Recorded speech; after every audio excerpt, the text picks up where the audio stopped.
Hi everyone, I'm Abhishek Agarwal. I'm pursuing BTech in Computer Sciences from BITS Pilani. I'm currently in my fourth year and I gave CAT 2021. This was my first attempt and I scored 99.98 percentile.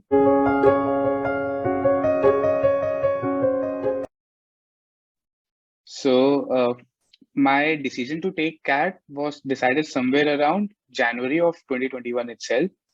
And I started my preparation by giving two past year papers, CAT 2018, slot 1 and slot 2, so as to judge as to how I should go ahead with my preparation and where I stand. And after that, after giving those papers, I decided that I would need a coaching and I would need to pursue some self study as well so as to crack it. And my preparation strategy in the initial months mostly revolved around completing all the topics from Quant, LRDI, and VARC, which probably come in CAT. And apart from that, in the later stages, it was mostly around the mocks which I gave. And the most important part was getting into that mindset of giving CAT. So I can go step by step according to the three subjects, how I prepared for them. The first one would be Quant. So for Quant, I completed the study materials and I completed a lot of videos which I could find on YouTube to study about the topics which come. And I identified my weaknesses. For example, time, distance, and speed was a weak topic for me. And work was a weak topic for me. I identified them, I worked on them, I revised them, and I practiced. For Quant, there's nothing better than practicing the tricks so that you can get an idea of how you have to calculate the questions and how you have to leave them. The second one comes LRDI. LRDI, I believe, is all based upon how well you are able to uh, leave out on questions. So the best strategy, which I believe for DILR is for example, if 5 sets are coming, if you are able to sort out any 3 sets which you will be able to do completely, then I guess these are more than enough, 2 to 3 sets, and then you will be anywhere above 95 or 98 percentile of whatever you are aiming. So for DILR, I'd say that practice a lot of previous year papers, which I did as well. You can take a penny test series from the past years and you can just practice the types of questions which come so that you are familiar with all the sets. For example, there might be some on tournaments, there might be some on games, cards, playing cards, then there might be some on work as well. So you have to be graphs, you have to be aware about them, and this it'll also help you in inculcating better calculation practices so that you can easily calculate and mentally calculate a lot of different things instead of writing down stuff. For VARC, I believe that the best method would be to read as much as you can. And I'm not talking about reading just magazines. I'm talking about reading the editorials of newspapers because, see, I also understand reading the whole newspaper every day might be a bit challenging in case you're not that much interested in sports or in one section or in the other. But the editorial part, it is written by the most well-read people around those media groups. And it has a lot of uh, vocabulary improving languages, which can help you to assess where you stand. And the best part would be that if you're able to interpret what they are saying in those editorials, you should be very confident that you will be able to interpret what they are saying in RCs. So curriculum wise, these three aspects of each section, I think, should be very good.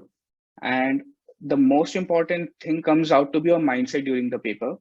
So unlike other papers which I gave like JE Advanced or JE Mains, CAT is something which depends on how well you are able to identify the questions which you can do and how well you are able to identify the questions which you have to leave. So you don't have to complete all the questions. You don't, even if you are able to complete say 60% of the questions with a very high accuracy, I'm sure you'll be crossing 97, 98 percentile with ease. So getting into that mindset is what very important. It is very important.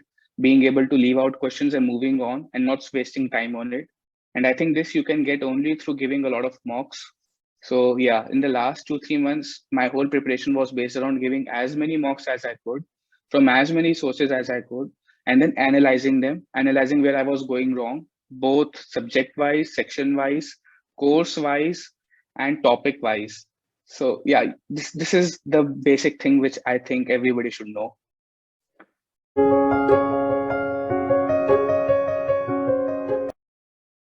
First question to you. I just need to know how the verbal in verbal your RC strategies were, because RC strategies, if you come to very, I think 90% of the scoring is on the RC. So Right. how do you, if let's say if I'm aiming for the only the RC strategies, how you will go into it?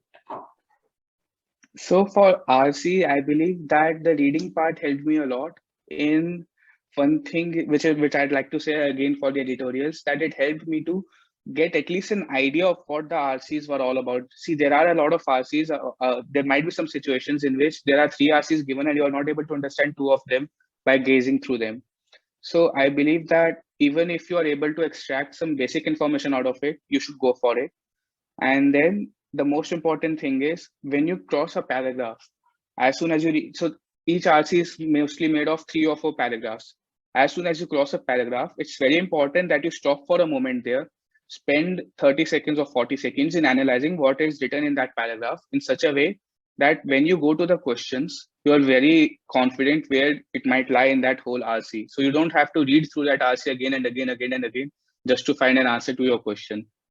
So people usually hurry through the reading part of an RC and then waste through different iterations just to find an answer. So it's better that you spend 4 minutes, 5 minutes in going through the RC in such a way that when the question comes up, you know where to find that in that particular RC. Yeah, Abhishek, one question from my side. How do you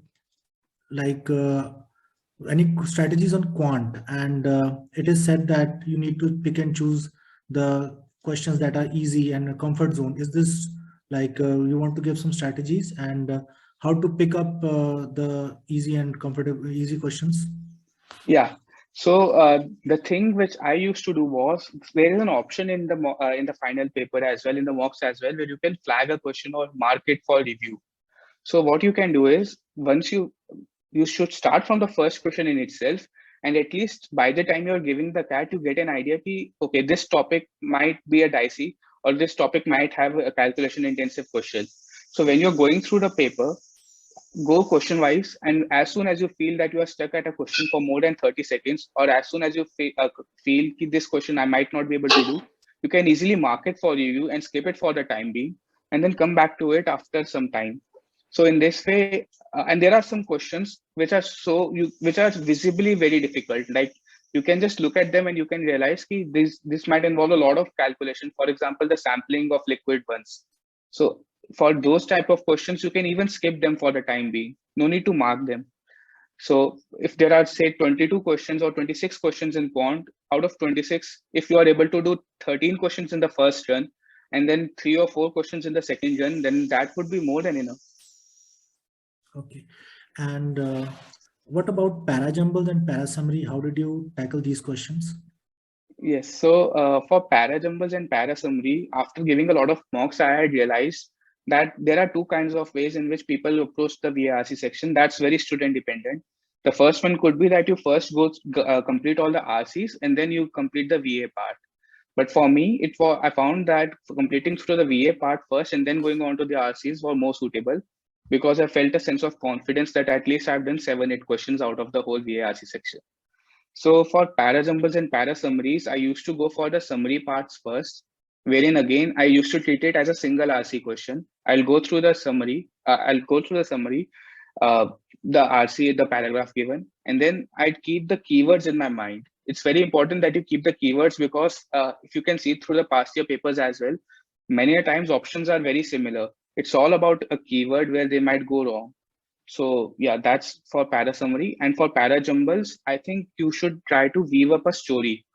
And there are a lot of things in which the 2 sentences can be connected. So instead of going in connecting all the 4 or 5 sentences in one go, it's better if you see ki pairwise connections ban raha hai, and then connect those pairs among themselves. So for example, there will be now and then kind of connection between 2 sentences. So that gives you a pair. Then there will be a sentence which ends and the next sentence might be starting with and, yeah, in addition. So this is another pair. Then you complete these two pairs and you join them in a particular order. So it's better if you go that way. Yeah, Abhishek, one more question I have is, in DILR, we always call it a smart work rather than a hard work. So if, let's say, if a person is working and there's no time he is having, and if he's preparing very quickly in DILR, what should be the smart strategies we should be working upon? Sure. So DILR personally was the weakest section for me. So what I felt worked best for me was, if in a 40-minute paper, I spent the first 5 minutes all in each of the mocks and the last month in the final paper as well to classify questions into EMD categories. So I had realized that I was very well versed with the DI questions.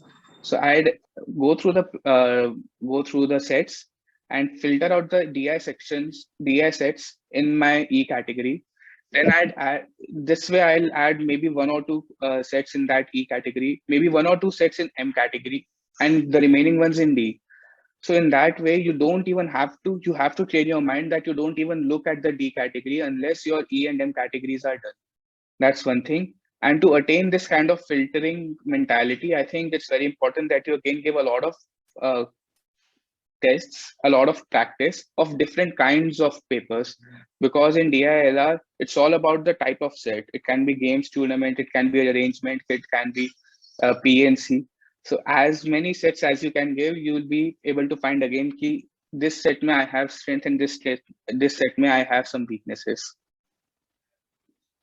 Yeah, Abhishek, one person even has raised a hand. So anyone wants to ask any questions? Yes, sir. I want to ask. Hello, Abhishek. Congratulations on your achievement.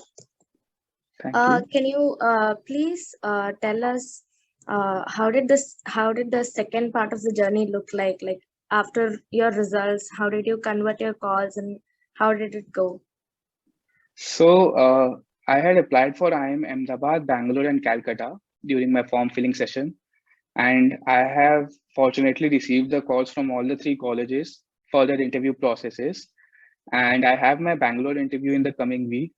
I gave its WAT. So for now, I think it's all about preparing on how my past journey was, like my resume with the things which I did in college, the things which I pursued in my internships and projects. And that's all about it for now. Once I'm through these interviews, I'll be able to better answer this in a better way of how it felt like. And I have one more question. What do you think a person from a tier 2 or tier 3 college should do in order to get a better place in these schools?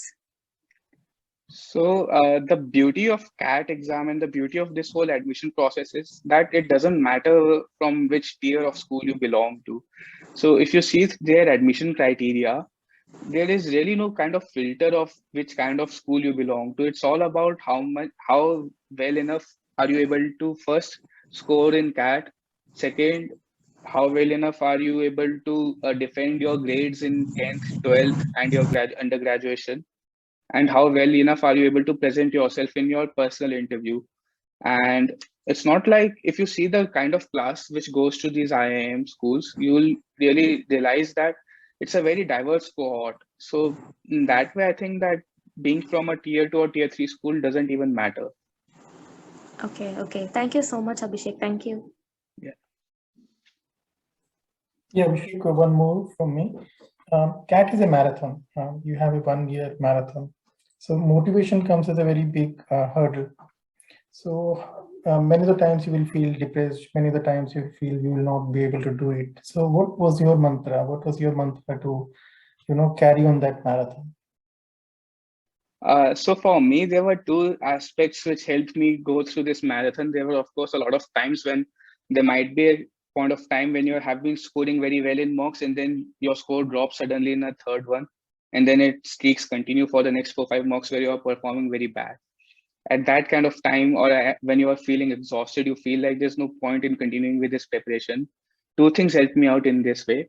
Firstly was my peer group. So it's very important that you are, when you are preparing, you have a peer group of other 2-3 people, 2-3 students who are as ambitious as you are and who are as hardworking as you are, so that you have some company to compete with in a healthy way and to look forward to, so that in case you ever go down or they ever go down, they can bring you back up. So that was one thing which helped me a lot. And the second thing was that I knew that after this is a one-time attempt.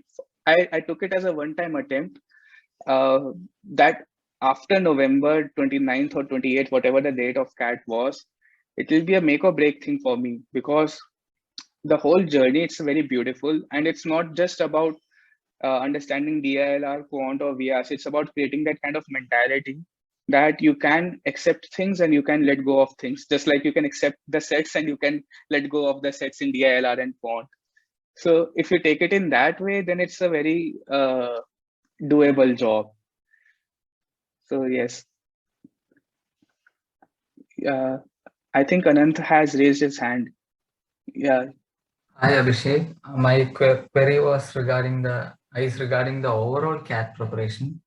Did you set any daily target, like I need to solve this much questions daily, I need to study this chapter today? So did you set any daily target, as well as on a daily basis, did you set aside a particular section for one day, like today is VARC, tomorrow is LRDA? Did you set like that, or did you study all the three portions the day itself? Okay, sure. So for me, I divided my preparation into three parts. One was the things, one comprised of the things which I'll have to do on a daily basis. So this involved reading the editorial of a newspaper to supplement my VARC knowledge and skills. The second was to solve 2 DILR sets every day, starting from maybe February of 2021. Solving 2 DILR sets every day. I didn't really realize or care where they were from any study material that I could find, or from previous year papers as well. And the second aspect was things which I'll complete in a month. So for myself, I had set a target that apart from whatever the coaching or whatever things were happening around me, I'd finish my syllabus by the end of April in Quant, at least from the study materials which I have collated for myself.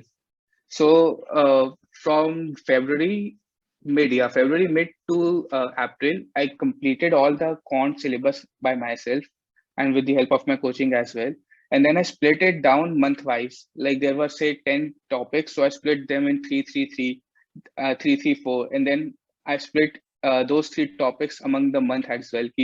Okay, this week I have to complete this chapter. This week I have to complete this chapter. So instead of in a bottom-up approach deciding day-to-day targets, I think it would be better if you come up top-down.